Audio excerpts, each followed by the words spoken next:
Welcome students. So in the video fluid mechanics and machinery oda second module da. So already நம்ம வந்து basic properties of a fluid பார்த்துட்டு அதுல basics ஆன sum solve பண்ணியிருக்கோம். First unitல ஒரு first major topic அப்படின்னு எடுத்துக்கிட்டோம்னா அது viscosity தான். So viscosity is actually resistance to flow, right? Simple viscosity அப்படின்னா என்னன்னா resistance to flow அப்படின்னு சொல்லுவாங்க. நம்ம சிம்பிளா எடுத்துப்போம். For example இப்போ நம்ம வந்து வாட்டர் ரைட் தண்ணியை எடுத்து நீங்கள் வந்து டேபிளில் ஊற்றுறீங்க அப்படின்னா அது வந்து ஈஸியாக ஃப்ளோ ஆகி டேபிளோட 2-3 சைடில் இருந்து கீழே விழுந்து ஓடிக்கிட்டு இருக்கும். கரெக்டாக இதே வந்து ஹனி எடுத்துப்போம்.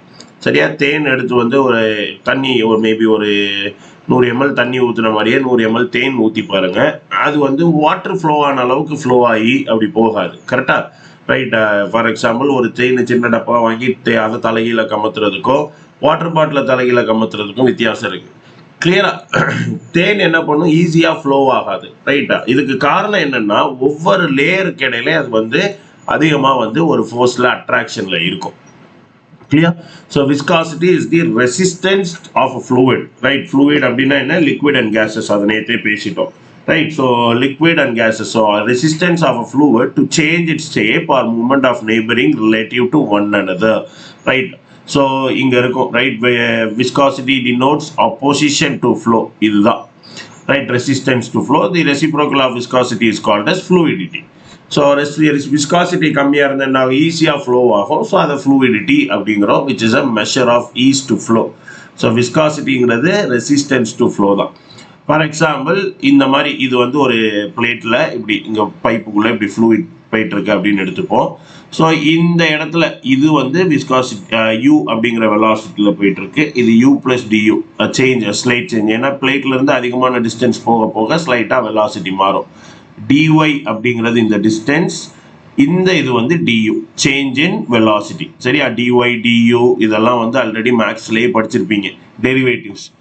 ஸோ இப்போ வந்து எனக்கு என்ன ஆகும், அப்போது there is a slight change in velocity for a slight change in distance.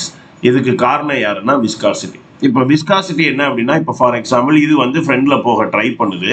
சரி அப்படி யோசிச்சுப்போம். இங்கே ஒரு மெம்பர் வந்து இப்படி ஃப்ரெண்டில் போக ட்ரை பண்ணுது. அதுக்கு கீழே இருக்க வாட்டர் எலிமெண்ட் ரைட் மாலிகுல்ஸ் என்ன பண்ணுன்னா அதை போகாதேன்னு பாட்டு பாடிட்டே போக விடாமல் பிடிக்க ட்ரை பண்ணும்.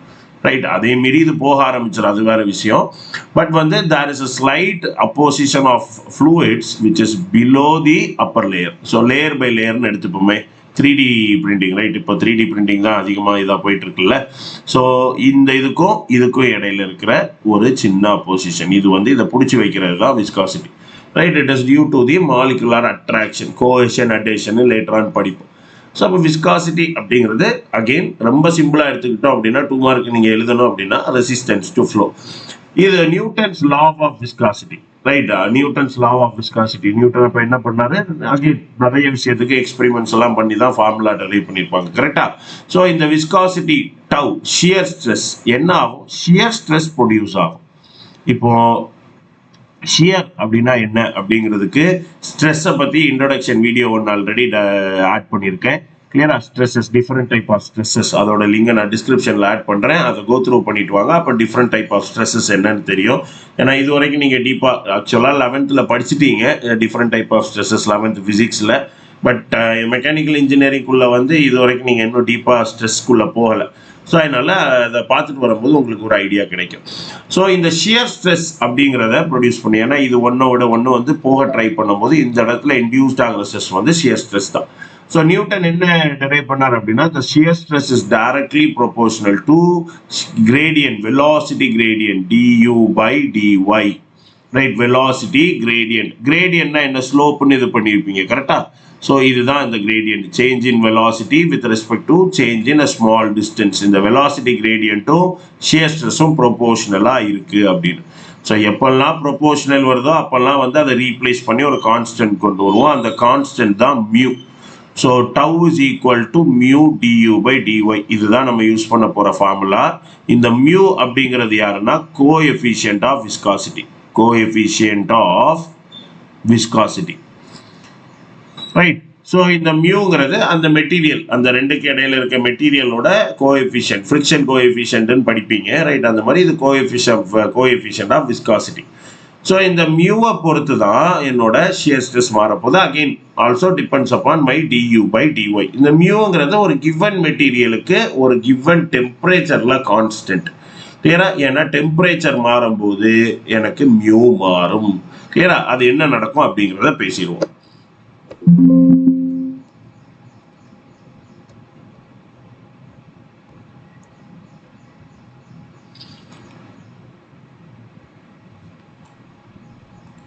Yeah. ஸோ இப்போ எனக்கு இந்த கோஎஃபிஷியன்ட் ஆஃப் விஸ்காசிட்டியோட unit first mu is equal to, நிறைய இடத்துல யூனிட் வந்து திடீர்னு கன்ஃபியூஷன் ஆகுதுன்னா சில பொருளோட யூனிட் ஆல்ரெடி நமக்கு நல்லாவே தெரியும், ரைட்? ஏன்னா நீங்க இங்கேயே தேர்ட் யூனிட்ல யூனிட்ஸ் அண்ட் டைமென்ஷனுக்கு யூனிட் ரொம்பவே முக்கியம்.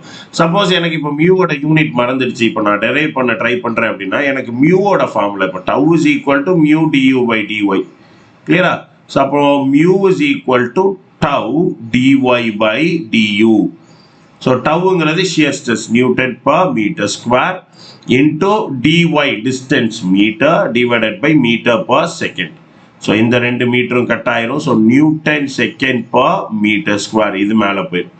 ஸோ இதுதான் எனக்கு unit of coefficient of viscosity, newton second per meter square. But நீங்கள் வந்து ஜென்ரலைஸ்டா, ரைட், பேச்சு வழக்கத்துக்குன்னு சொல்லுவாங்கல்ல, அந்த மாதிரி இது எஸ்ஐ யூனிட்டா இருந்தாலும் there is some one more unit called as poise. இந்த பாய்ஸ் அப்படிங்கிற யூனிட் தான் யூஸ் பண்ணுவாங்க. ஸோ ஆயில்லாம் வாங்கும்போது பார்த்தீங்கன்னா எஸ்ஐ நம்பர் அப்படின்னு சொல்லுவாங்க. இன்ஜின் ஆயில் வாங்கும்போது பாருங்க எஸ்ஐ 40 எஸ்ஐ 13 இருக்கும். அது அந்த எஸ்ஐ 30ங்கிறது ஒரு பர்டிகுலர் சென்டி பாய்ஸோட வேல்யூ, ரைட்? இந்த பாய்ஸ்னா எஸ்ஐ இந்த நம்பர். ஸோ அகெயின் அந்த எஸ்ஐ 40 அப்படிங்கிறது இட் இண்டிகேட்ஸ் யோர் விஸ்காசிட்டி. ஆப்வியஸா அவங்க எல்லாருக்கும் தெரியும் இன்ஜின் ஆயில் அப்படிங்கிறது யூஸ் பண்றதே லூப்ரிகேஷனுக்காக தான். ஸோ அப்போ அந்த ஆயில் வந்து எந்த அளவுக்கு வந்து ஃப்ளோ ஆகி போய் கரெக்டாக அந்த இன்ஜினுக்கும் பிஸ்டனுக்கு இடையில, சிலிண்டருக்கும் பிஸ்டனுக்கு இடையில லூப்ரிகேட்டரா யூஸ் ஆகுதோ அந்த அளவுக்கு நமக்கு நல்லது. இந்த ஆயில் கண்டிஷன் பார்ப்பாங்க, ரைட்? 2 வீலர் 4 வீலர்லாம் வந்து நீங்க ஆயில் செக் பண்ணும்போது பார்த்தீங்கன்னா கையில தொட்டு பார்ப்பாங்க. ஆக்சுவலா அவங்க என்ன பார்ப்பாங்க அப்படின்னா விஸ்காசிட்டியோட கண்டிஷன் தான் பார்ப்பாங்க. சப்போஸ் அந்த பிசுபிசுப்பு தன்மை தமிழ்ல சொன்னா அந்த கண்டிஷன் வந்து கம்மி ஆயிடுச்சு அப்படின்னா அது ஆயில், அதுக்கப்புறம் அது கிட்டத்தட்ட தண்ணி தான், அதை வச்சு நம்ம லூப்ரிகேஷன் யூஸ் பண்ண முடியாதுன்னு ஆயிலை சேஞ்ச் பண்ணுவாங்க. கிளியரா? ஸோ அதே தான் இங்க. ஸோ அப்போ இந்த பாய்ஸ் அப்படிங்கிற ஒரு யூனிட் யூஸ் பண்ணுவோம். ஸோ இந்த பாய்ஸ் அப்படிங்கிறதுக்கும் நியூட்டன் செகண்ட் per மீட்டர் ஸ்கொயருக்கு என்ன சம்பந்தம்? கிளியரா? Newton second per metre square. So 1/10 Newton second per metre square தான் 1 பாய்ஸ். கிளியரா? அப்போ 10 poise is equal to 1 Newton second per metre square. So இதை நான் வந்து டீச் பண்ணும்போது ஞாபகம் இருக்கிறதுக்காக என்ன பண்ணுவோம் அப்படின்னா வந்து பிரபுதேவா டு நயன்தாரா ஞாபகம் வச்சுக்கிட்டோம். இப்போ விக்னேஷ் சிவனை யோசிக்கணும், பட் அப்போ வந்து பிரபுதேவா நயன்தாரா இருந்தாங்க. So Prabhudeva to Nayanthara divided by 10 அப்படிங்கிற லாஜிக்ல நான் சொல்லி கொடுத்துருந்தேன். ஸோ ஞாபகம் இருக்கிறதுக்காக தான், நம்ம அங்கெல்லாம் போய் டீப்பாக யோசிக்க போறது இல்லை. So poise to newton second per metre square divided by 10, that is multiplying by 1/10. அது டிவைடட் பை 10 தானே. ஸோ 10 பாய்ஸ் அப்படிங்கிறது 1 Newton second per metre square. அப்படி இல்லைன்னா 10 பவர் -1 ஞாபகம் வச்சுக்கலாம். So poise is equal to 10 power -1 Newton second per metre square. இதுதான். கிளியரா?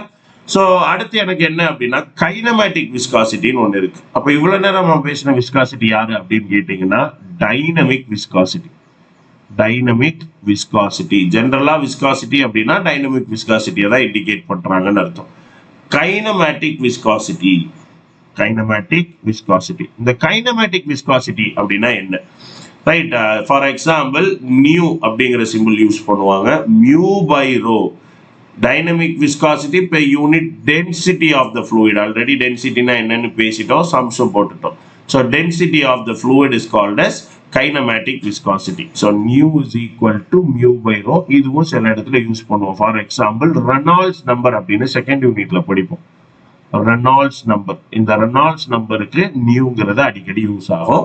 Right, இப்போ இந்த ரெனால்ட்ஸ், நீங்க ரெனால்ட்ஸ் பென் ஆட்லாம் பார்த்துருப்பீங்க. கரெக்டா? இந்த ரெனால்ட்ஸ் பென், அந்த ரெனால்ட்ஸ் அப்படிங்கிறதும் என்னன்னா it indicates the flow nature, right? Type of flow indicate பண்றதுக்கு தான் ரெனால்ட்ஸ் நம்பர் யூஸ் ஆகும். Right, laminar flow, turbulent flow, இதெல்லாம் வந்து அந்தந்த ஸ்டேஜுக்கு வரும்போது will discuss. So kinematic viscosity is mu by rho. இப்போ அகைன் இங்கேயுமே யூனிட் பார்த்தீங்க அப்படின்னா மீட்டர் ஸ்கொயர் per செகண்ட் வரும். பட் நம்ம டெரைவ் பண்ணுவோம். இப்போ Newton second per metre square இதுதான் வந்து கைனமேட்டிக் விஸ்காசிட்டியோட டைனமிக் விஸ்காசிட்டியோட unit. The whole divided by டென்சிட்டிங்கிறது KG per metre cube.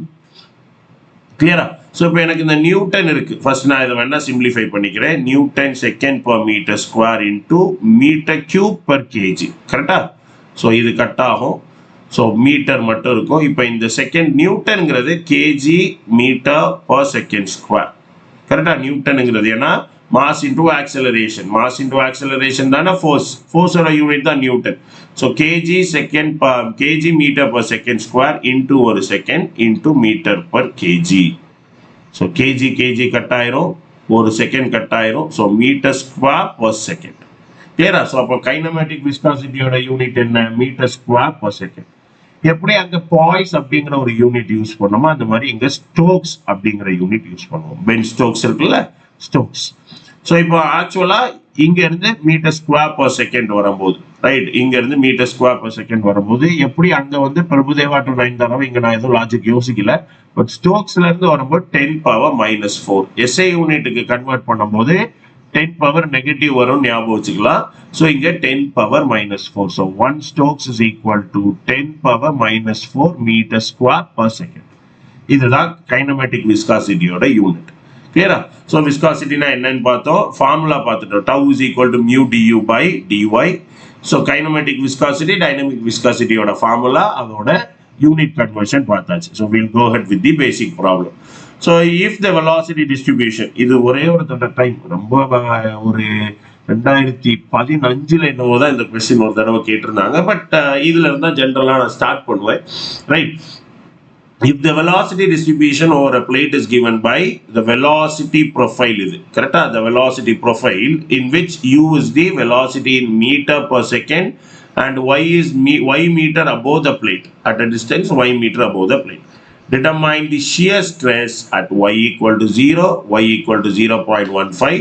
Dynamic viscosity is 8.63 points. Dynamic viscosity என்ன 8.63 points ன்னு கொடுத்துட்டாங்க. கிளியரா?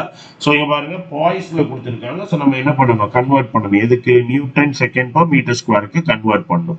ஸோ ஃபர்ஸ்ட் அகைன் நான் இன்ட்ரோடக்ஷன்ல சொன்ன மாதிரி ஒரு ப்ராப்ளம் சால்வ் பண்றோம் அப்படின்னா அதோட 3 ஸ்டேஜஸ் என்ன? First given data. Given data என்ன? u equal to 2/3y minus y square. அடுத்து என்ன இருக்கு? எனக்கு y equal to 0, y equal to 0.15 மீட்டர்ல எனக்கு என்ன கேட்குறாங்க? shear stress கேட்குறாங்க. Mu dynamic viscosity is 8.63 poise. அப்போ எவ்வளவு? 0.863 newton second per metre square. கிளியரா? ஸோ இதுதான் என்னோட கிவன் டேட்டா. கேட்டிருக்கிற டேட்டா என்ன? I have to find shear stress tau at y equal to 0.15 and y equal to 0. Tau at y equal to 0.15 and y equal to 0. மூணாவது stage என்ன? Relationship between the given data and the required data. So relationship அப்படின்னு யோசிச்சோம்னா இதுவரைக்கும் நம்ம இப்போ படிச்சிருக்கிறது ஒரே formula. tau is equal to mu du by dy. So mu இருக்கு கொடுத்துட்டாங்க. 2 y condition already கொடுத்துட்டாங்க. du by dy இல்லை. ஸோ ஜென்ரலா வெலாசிட்டி கொடுத்து திக்னஸ் ஆஃப் த பிளேட் அதுதான் சம்ஸ். நம்ம லேட்டரா அப்படிதான் சம்ஸ் பண்ண போறோம். பட் இங்க பாத்தீங்கன்னா டைரக்டா யூக்கு ஒரு function u as a function of y கொடுத்துருக்காங்க.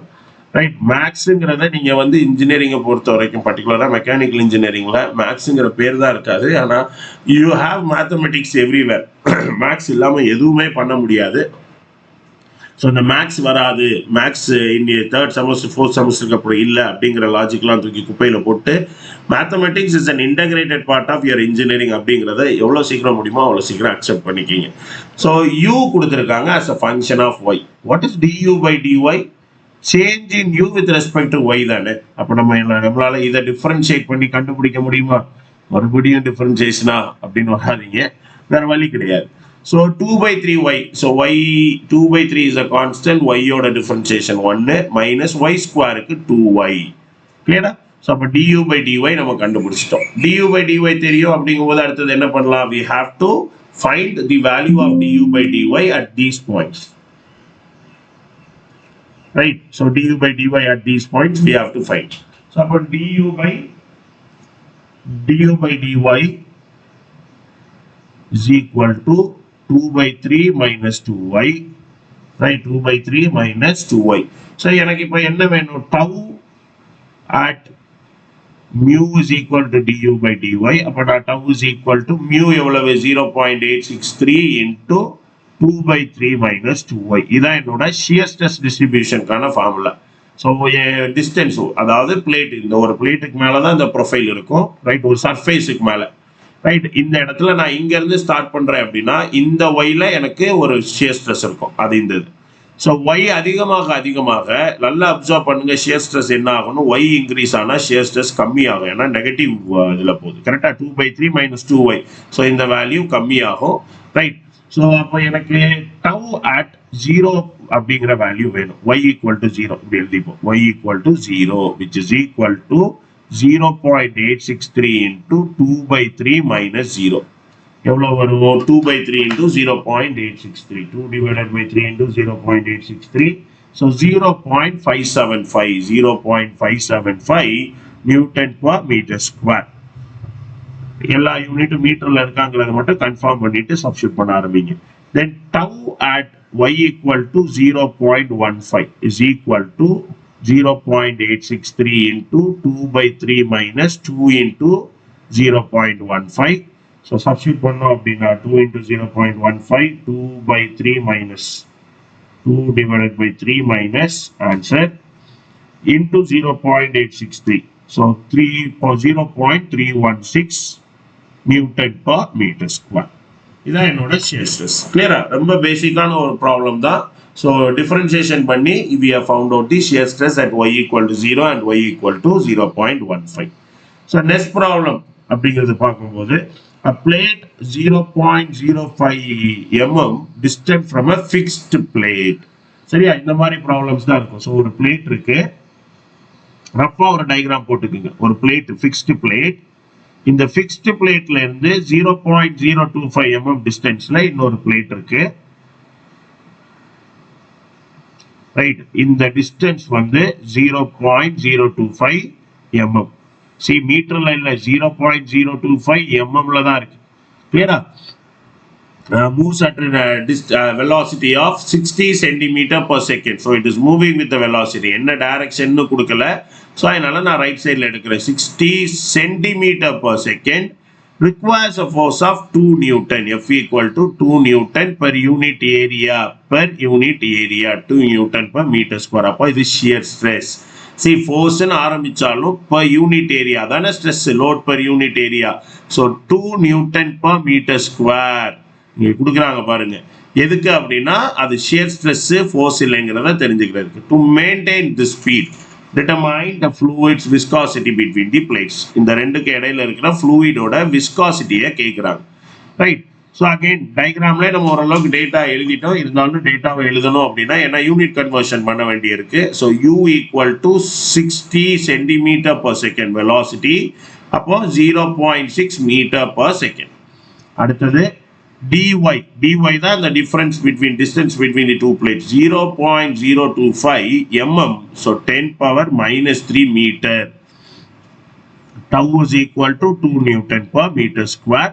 So இதான் given data. Required data என்ன? mu equal to question mark. Formula என்ன? mu is equal to tau dy by du. கரெக்டா? tau dy by du. Already formula பேசிட்டோம். tau equal to mu du by dy rearrange பண்ணியிருக்கோம். So dy இருக்கு, tau இருக்கு, du இல்லை. duக்கு differentiate பண்ணிடக்கூடாது, இது ஒரு கான்ஸ்டன்ட், கரெக்டா? ஸோ இந்த duங்கிறது என்னன்னா ரிலேட் சேஞ்ச் இன் வெலாசிட்டி. இப்போ நம்ம இந்த இன்ட்ரடக்ஷன் பார்ட்டுக்கு வந்தோம் அப்படின்னா இந்த du அப்படிங்கிறது யாரு? இந்த இதுக்கும் அடுத்த லேயருக்கு இடையில இருக்க டிஃபரன்ஸ் இன் வெலாசிட்டி. அந்த ரெண்டுக்கு இடையில இருக்க கேப் தான் dy. இப்போ நல்லா பாருங்க, அப்போ நமக்கு இந்த ரெண்டு லேயர் யாருன்னு, dyங்கிறது இந்த ரெண்டு பிளேட்டுக்கு இடையில உள்ள டிஸ்டன்ஸ். அப்ப எனக்கு இதுதான் u, இது u dash, இந்த ரெண்டுக்கு இடையில இருக்க டிஃபரன்ஸ் தானே du. இப்போ இது ஃபிக்ஸ்டு பிளேட், இந்த பிளேட் மூவே ஆகல, அப்போ du is equal to 0.6 minus 0. ஜென்ரலா வந்து ஒரு ஃபிக்ஸ்டு பிளேட் தான் கொடுப்பாங்க, பட் நம்ம நேரத்துக்கு எக்ஸாமில் மட்டும் கொஸ்டினை மாற்றி இது வந்து ஒரு 2 சென்டிமீட்டர் per செகண்டில் போயிட்டு இருக்கு அப்படின்னா 60 - 2 58 சென்டிமீட்டர் per செகண்ட் தான் டியூ. அதை வந்து நீங்கள் மீட்டருக்கு மாற்றணும். கிளியரா? கொஞ்சம் கேர்ஃபுல்லாக இருக்கணும். ஸோ இப்போ எனக்கு டியூ கிடைச்சிருச்சு. ஸோ என்னோட மியூக்கு ஃபார்முலா என்ன? Mu is equal to tau. டவ்ங்கிறது 2 Newton per mm². So 2 into dy. Dy வந்து 0.025 into 10⁻³ divided by 0.6.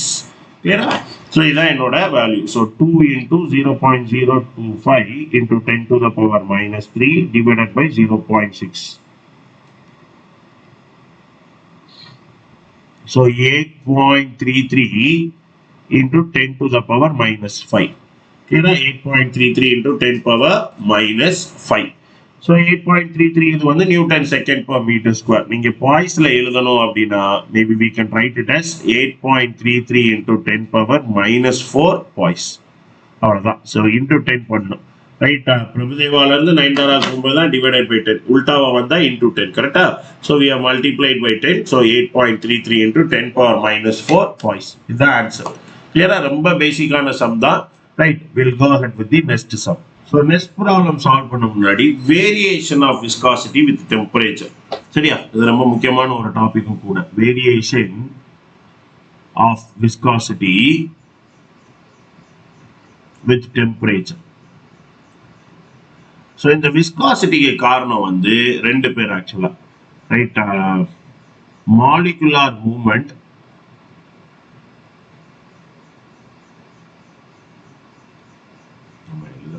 and the cohesive force. Cohesive,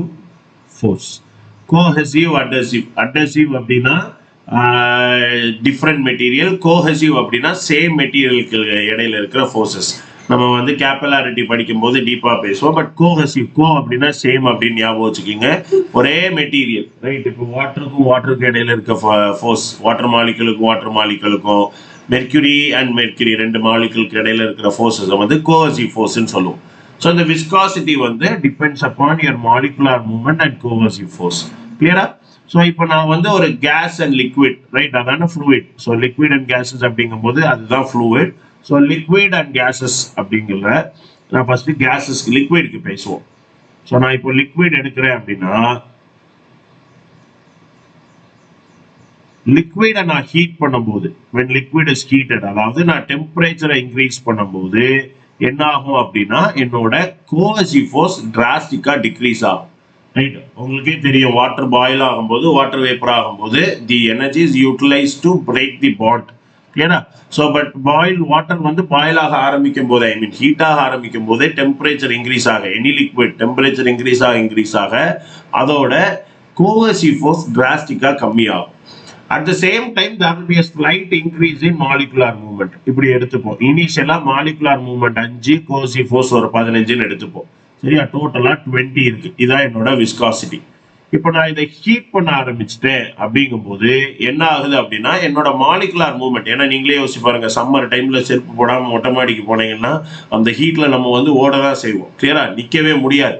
so இதுதான் வந்து molecular movement. You can relate. So heat increase ஆகும்போது molecular movement increase ஆகுது. அப்போ எனக்கு என்ன ஆகும்?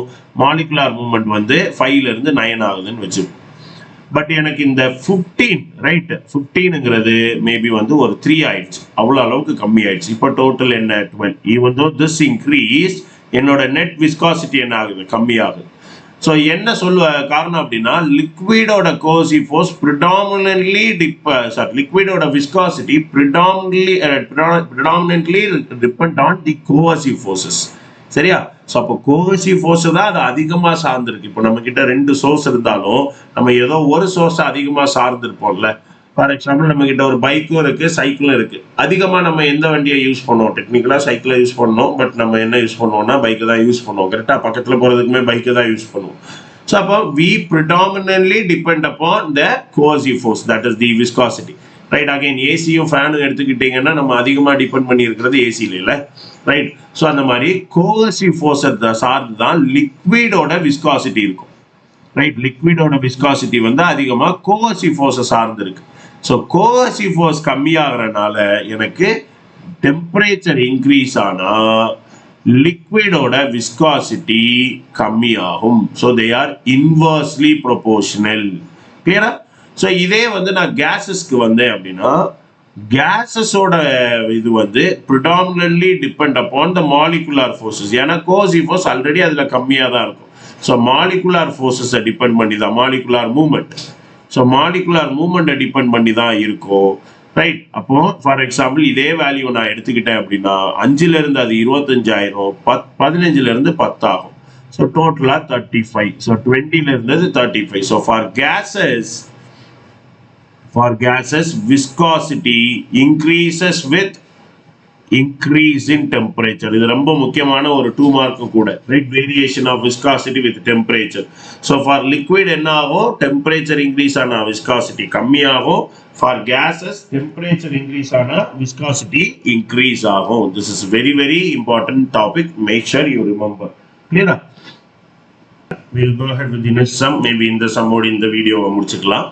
So flat plate of area 1.5 into 10 power 6 mm square is pulled with the speed of 0.4 meter per second relative to another plate located at a distance of 0.1 mm from it.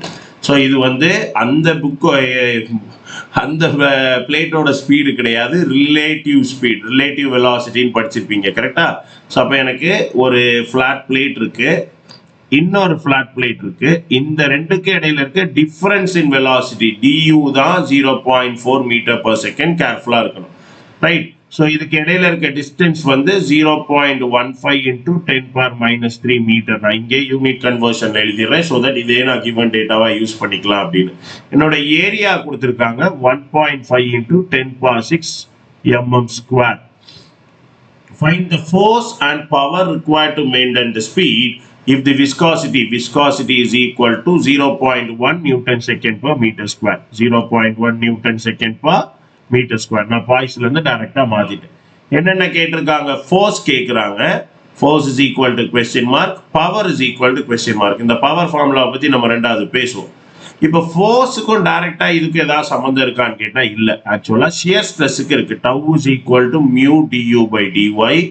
இந்த tau அப்படிங்கிறது என்னன்னா force per unit area. கிளியரா? So பவரோட ஃபார்முலாக்கு நம்ம வருவோம். Right? பவரோட ஃபார்முலாவை டீடைல்டா பேசிட்டே வில் கம். ஸோ இப்போதைக்கு நம்ம இந்த ரெண்டையும் கான்சென்ட்ரேட் பண்ணுவோம். அப்போ எனக்கு டவ் கண்டுபிடிச்சா என்னால ஷியர் ஃபோர்ஸை கண்டுபிடிக்க முடியும். கிளியரா? ஸோ டவுக்கு ஃபார்முலா என்ன? Tau is equal to mu du by dy. So which is equal to mu 0.1, du 0.4, dy 0.15 into 10 power minus 3. இப்போ என்ன பண்ணலாம்? வேல்யூஸை சப்ஸ்டியூட் பண்றோம் அப்படின்னா 0.1 into 0.4 divided by 0.15 into 10 power 3. So நான் கீழே மைனஸ் 3னால மேலே into 10 power 3. So mm, okay. So 266.6 Newton per meter square. சரியா? 266.6 நியூட்டன் பர் மீட்டர் ஸ்கொயர். இதுதான் வந்து என்னோட ஷியர் ஸ்ட்ரெஸ். இப்போ நான் ஃபோர்ஸ் கண்டுபிடிக்கணும். கரெக்டா? ஸோ ஃபோர்ஸ் பாருங்க mm ஸ்கொயர்ல இருக்கு. ரைட்? ஜென்ரலா இது ரொம்ப ஸ்டூடெண்ட்ஸ் பண்ற தப்பு தான். நீங்க ஜென்ரலா mmல இருந்து மீட்டருக்கு கன்வெர்ட் பண்ணா என்ன பண்ணோம்? 10 power minus 3 மல்டிப்ளை பண்ணுவோம். கரெக்டா? ஏன்னா 1/1000 மீட்டர் தான் ஒரு mm. So 10 power minus 3 metre. So அப்போ mm ஸ்கொயர்ல இருந்து மீட்டர் ஸ்கொயருக்கு போனா என்ன பண்ணணும்? 10 power minus 3 இதையுமே ஸ்கொயர் பண்ணணும். ஏன்னா இதை தான் ஜென்ரலா மிஸ் பண்ணுவாங்க. ரொம்ப கேர்ஃபுல்லா இருங்க. யூனிட் இங்க இருந்தே ஆரம்பிப்போம். ஸோ இங்க ஸ்கொயர்னா ஸ்கொயர், கியூப்னா கியூப். ஸோ அந்த கன்வர்ஷன் கேர்ஃபுல்லா இருக்கணும். அப்போ என்னோட ஏரியா வந்து 1.5 into 10 power minus 6 plus 6 இங்க ஒரு minus 6 வந்துடும். 10 power minus 3 into 2. அப்போ வெறும் 1.5 மீட்டர் ஸ்கொயர். ரைட்? ஏரியா வந்து 1.5 மீட்டர் ஸ்கொயர். இப்போ என்னோட force is equal to tau into area. ஏன்னா shear stress is equal to force by area. So force is equal to tau into area which is equal to 266.6 into 1.5 which is equal to 399. So nearly equal to 400 Newton. So இதான் என்னோட force. இவ்வளோ force act ஆகுது. 400 Newton force act ஆகுது. இப்போ எனக்கு power வேணும். கரெக்டா? So இப்போ பவர்னா என்ன? ஜென்ரலா formula work done per unit time. So ரெண்டு இருக்கு, லீனியர் பவர், ரோட்டரி பவர். இப்போதைக்கு நமக்கு லீனியர் தேவைங்கிறதுனால நம்ம இதை மட்டும் பத்தி பேசுவோம். ஸோ ஒர்க் டன் அப்படின்னா என்ன, force into displacement divided by time. சரியா, பவருக்குனால. So what is x by t, force into velocity. 400 into FU. ஞாபகம் வச்சுக்கோங்க, லீனியர் பவர் எப்பெல்லாம் பாடி லீனியரா மூவ் ஆகுதோ அப்பெல்லாம் பவருக்கு formula force into velocity. So 400 into 0.4. So 40 into 4 which is equal to 160 watt. கரெக்டா, பவரோட யூனிட் வாட் தானே. ஸோ 160 வாட் ஆஃப் பவர் வந்து நம்ம யூஸ் பண்றோம். கிளியரா? ஸோ இந்த வீடியோக்கு இவ்வளவுதான், புரிஞ்சிருக்கும் நம்புறேன். விஸ்காசிட்டியோட இன்ட்ரோடக்ஷன்ல ஆரம்பிச்சோம். முக்கியமா தெரிய வேண்டியது இந்த யூனிட் கன்வர்ஷன்ஸ், பாய்ஸ்ல இருந்து Newton second per metre square, and kinematic விஸ்காசிட்டிக்கு ஸ்டோக்ஸ்ல இருந்து மீட்டர் ஸ்கொயர் பர் செகண்ட். விஸ்காசிட்டினா என்ன, அதோட 2 மார்க், then variation of viscosity with temperature, then basic problem. கிளியரா? So tau is equal to mu du by dy. So ஏதாவது டவுட்ஸ் இருந்தால் கமெண்ட் பண்ணுங்க. வீடியோ புரிஞ்சிருக்கும்னு நம்புறேன். ரைட், அடுத்த வீடியோவில் இதோட கண்டினியூஷனோட உங்களை மீட் பண்ணுறேன். Thank you, happy learning.